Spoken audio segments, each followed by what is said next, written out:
and welcome to the Where Food Comes From second quarter 2025 earnings call. At this time, all participants are in a listen-only mode. A question-and-answer session will follow the formal presentation. If anyone should require operator assistance during the conference, please press *0 on your telephone keypad. As a reminder, this conference is being recorded. I'd now like to turn the call over to your host, Mr. Jay Pfeffer, Director of Investor Relations. Please go ahead. Good morning and welcome to the Where Food Comes From 2025 second quarter earnings call. Joining me on the call today are CEO John Saunders, President Leanne Saunders, and Chief Financial Officer Dannette Henning. During this call, we'll make forward-looking statements based on current expectations, estimates, and projections that are subject to risk. Statements about financial performance, growth strategy, customers, business opportunities, market acceptance of our products and services, and potential acquisitions are forward-looking statements. Listeners should not place undue reliance on these statements as there are many factors that could cause actual results to differ materially from forward-looking statements. We encourage you to review our publicly filed documents as well as our news releases and website for more information. I'll now turn the call over to John Saunders. Hello and thanks for joining the call today. This morning we reported improved second quarter financial results. Our core verification and certification revenue increased nearly 2% despite continued pressure on beef verifications associated with smaller herd sizes.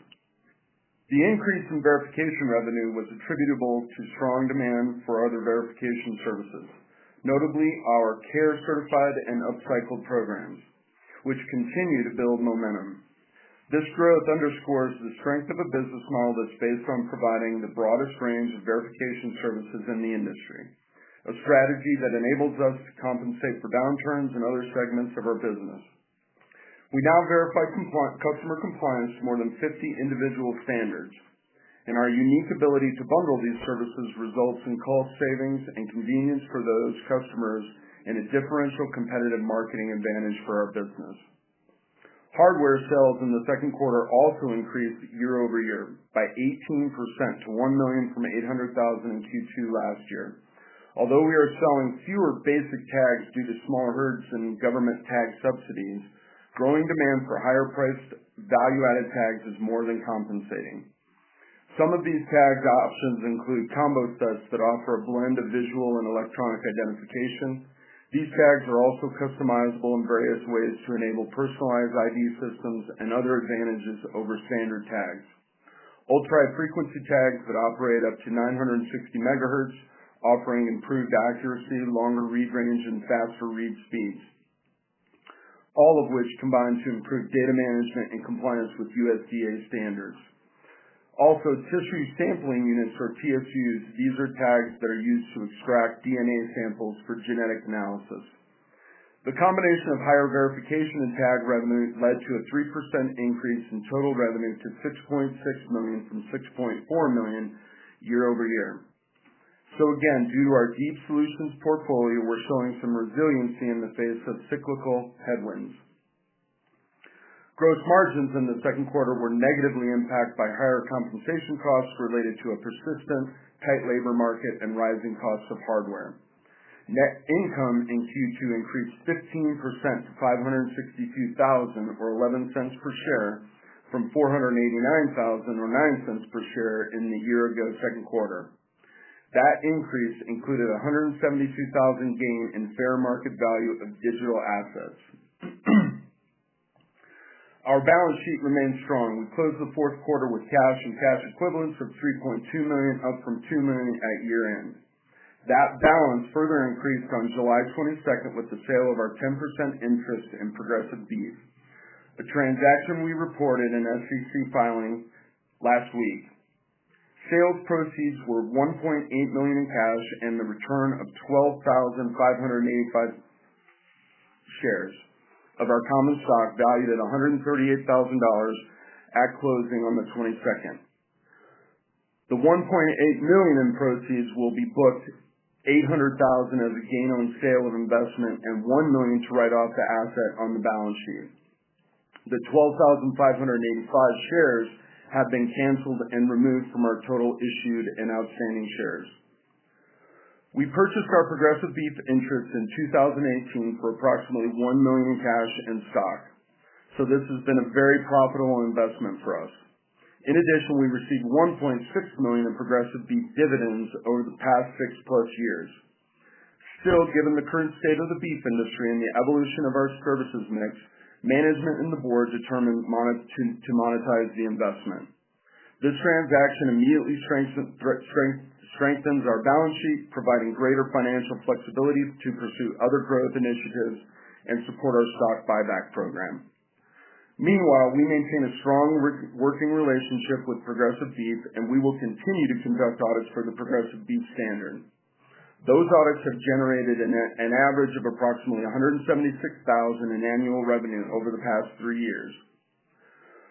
One of the highlights of the second quarter was the expansion of our retail labeling program through the addition of 2 major retailers now featuring CARE-certified beef products in stores spanning from Hawaii to the East Coast. These customers join a growing movement of retailers responding to consumer demand for responsibly produced food and further expand the availability of beef that meets rigorous sustainability standards through the participation in CARE-certified. These are staged rollouts that are expected to include more than 100 retail locations by year-end, with the potential to add additional stores for both customers in 2026. Certain beef products will also display where food comes from source-verified and non-hormone treated labeling, reinforcing transparency and trust in the food supply chain.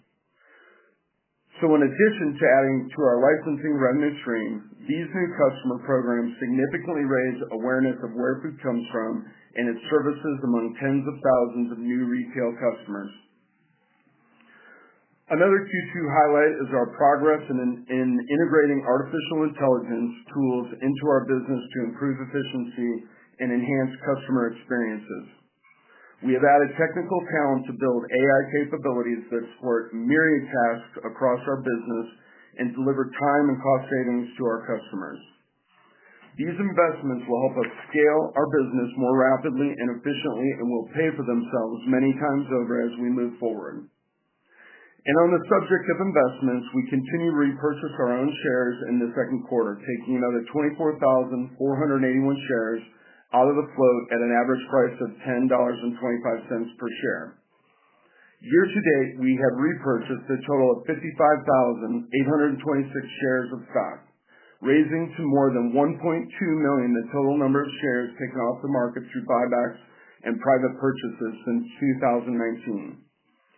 These buybacks, combined with the special dividend, represent $14.6 million in value returned to shareholders over the past 6 years. And with that, I'll again thank you for joining the call today and open the call to questions. Melissa? Thank you. If you'd like to ask a question, please press star 1 on your telephone keypad. A confirmation tone will indicate your line is in the question queue. You may press star 2 if you'd like to remove your question from the queue. For participants using speaker equipment, it may be necessary to pick up your handset before pressing the star key.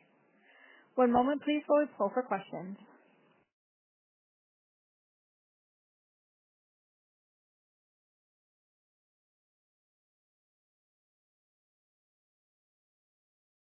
Thank you. Our first question comes from the line of Arik Kayam, private investor. Please proceed with your question.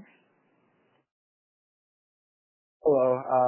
I was just wondering what kind of initiatives or programs you have in place to not only attract top talent, but retain as well. Thank you.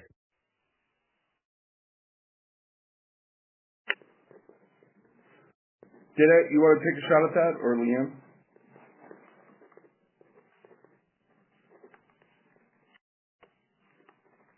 Yes, I can. This is Janet. Hey, thank you for the question, too. We work closely with our HR, and HR reaches out to different college universities. We also advertise positions and try to recruit various candidates that direction. We also just have a well-recognized name and brand that a lot of recruits come directly to us because they really want to work at our company because of what we stand for. We have internal continuing education, and we definitely encourage, we've got an open door policy where we encourage other people to communicate within themselves so that they can learn from one another. So, Leanne, do you have anything else to add? No, I thought that was good, unless there's a follow-up question to that. Nope, that was all. Thank you very much. Appreciate it. Thank you. Yes, thank you. Thank you. Once again, as a reminder, it's *1 to join the question queue. We'll pause just a moment to allow for any other questions.